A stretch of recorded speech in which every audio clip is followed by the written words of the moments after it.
isang malaking upset sa mundo ng boxing ang nagawa ng ating kababayan na si Charlie Suarez na binansagang King Warrior na tubong Davao del Norte sa pagdayo nito sa Australia upang sagupayan ang kanilang kinatatakutan na kampyon.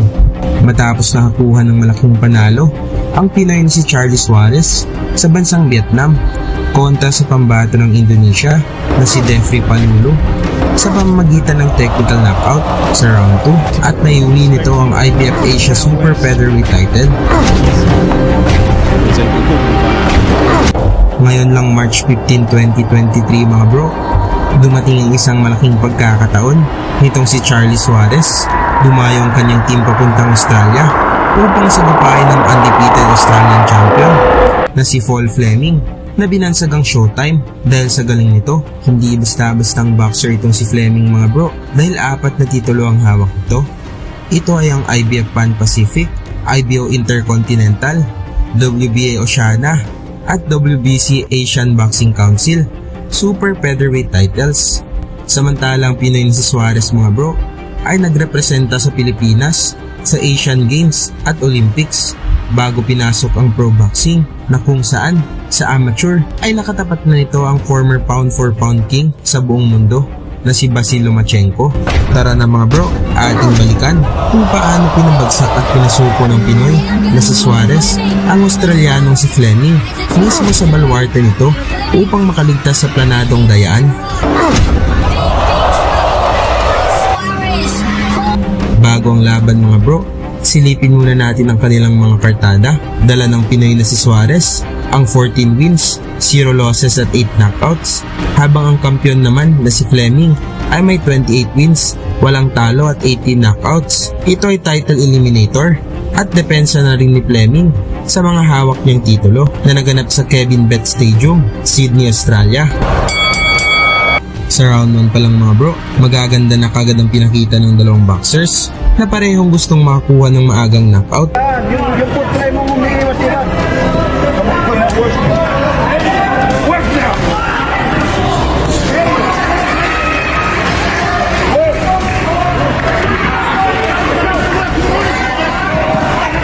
Be careful sa... Oh! Be careful sa hook, sabi. Be careful sa hook.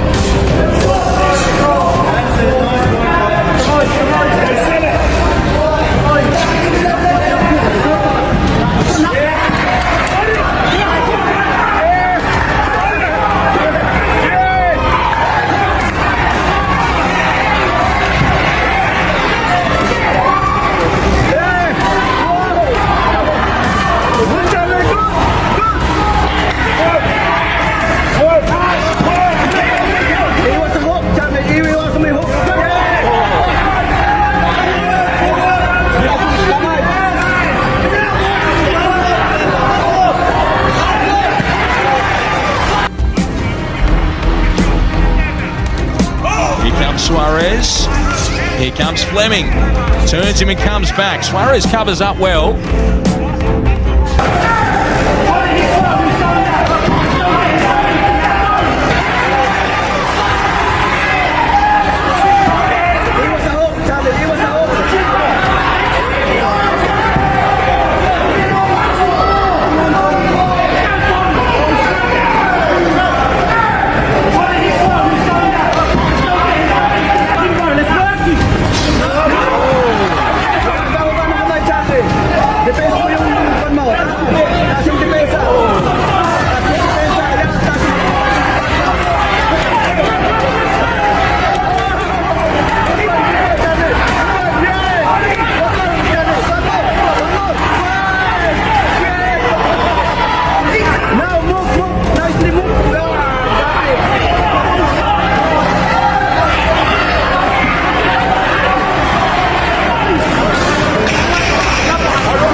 Mainit pa rin ang palitan ng mga malalakas na suntok ng dalawang boxers dito sa kalagitnaan ng laban, na kung saan Todo suporta ang mga kababayan ni Fleming.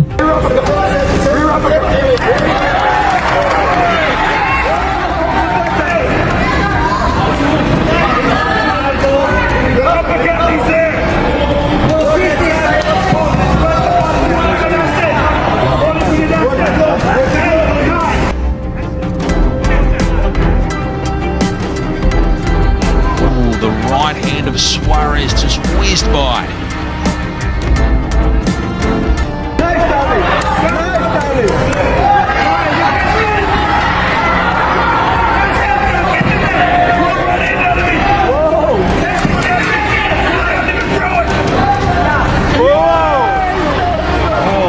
Oh, shit.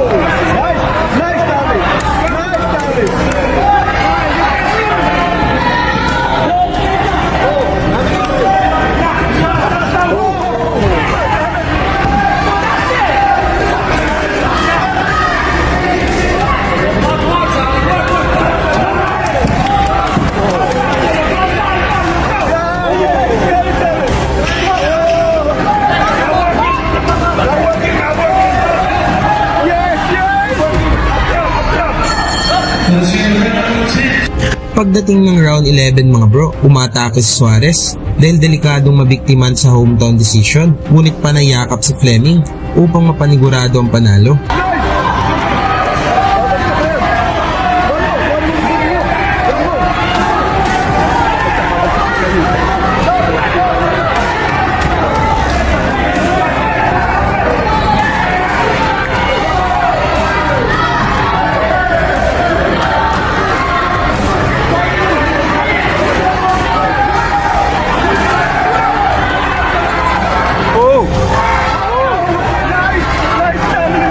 And got away. Pretty hard for Suarez at leading me. Also, the guy's running away from me, just trying to hit the guy. Could have hit him in the back. That's about his best chance as a counter shot from Suarez with the right hand.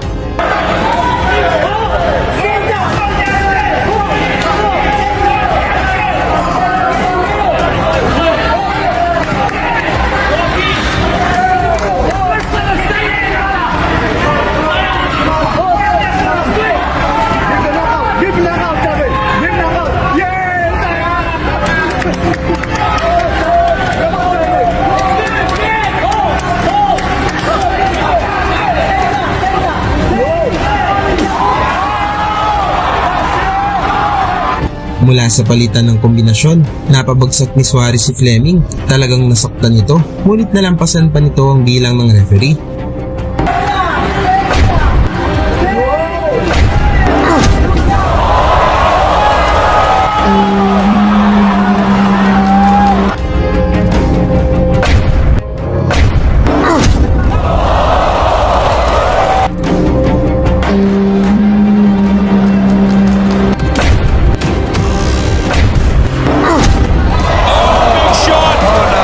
Down goes Paul.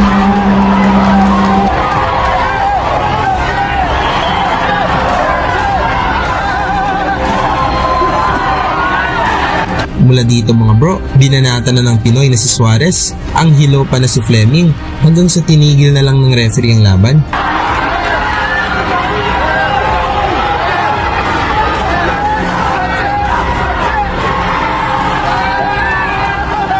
Panalo ang ating kababayan mga bro sa pamamagitan ng technical knockout sa round 12 at natakasan ng planadong dayaan dahil napakadehado ni Suarez sa score ng tatlong judges, 106, 103, 107, 102 at 108-101, pabor lahat sa Australian boxer. Salamat mga bro, hanggang sa sunod nating mga videos. Lagi niyong sundan, huwag magpapahuli. Pag-usapan ni bakbakan, balita niya at laban. Mga Pinoy na di nagpapagapi. Salamat sa mga suporta na lagi nandyan.